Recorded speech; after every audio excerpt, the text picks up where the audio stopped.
I need you to listen carefully. If you live in a small town and someone goes missing every New Year's Eve, leave, because I didn't.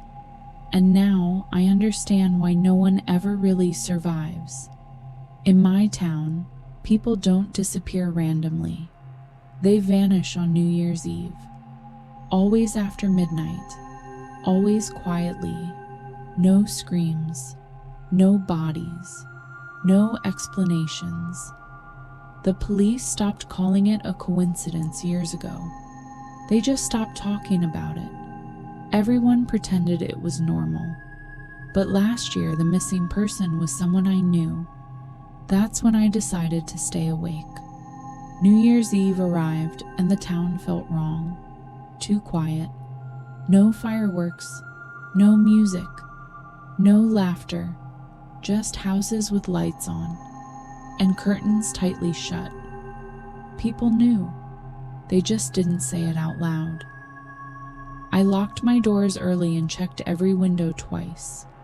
At midnight, nothing happened. No knocking, no noise. I almost laughed. Then my phone lost signal. The Wi-Fi cut out. The power flickered, but didn't go out.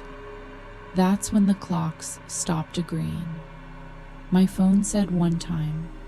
The microwave said another. The wall clock froze completely, and then the air changed. It felt heavier, like breathing through water. That's when I heard it. A knock. Slow. Careful. Not demanding.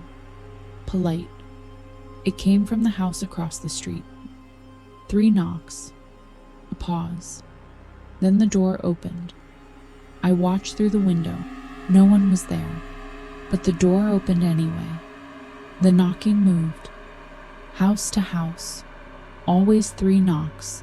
Always followed by a door opening. Some doors opened easily. Others hesitated. Like someone inside was arguing with themselves. When the knocking reached my street, I turned off the lights and hid in the hallway. My phone vibrated. 1 notification. No service. You are next. The knocking stopped outside my door. 3 slow knocks. I held my breath. A voice whispered through the wood. Not angry, not loud. Patient. We know you're awake. I didn't move. The doorknob turned slightly, then stopped. The voice sighed. Good. You remember the rule. The footsteps moved on. I thought I was safe. I was wrong. Something else happens after the knocking. No one talks about that part. Around the time the clocks should have reset, I heard footsteps inside my house. Bare feet, slow, wet. I stayed frozen as the steps moved through my kitchen, then the hallway, then stopped outside the room I was hiding in. A voice whispered from inches away. Do you hear them too? I covered my mouth. The voice sounded familiar, too familiar. The footsteps moved away.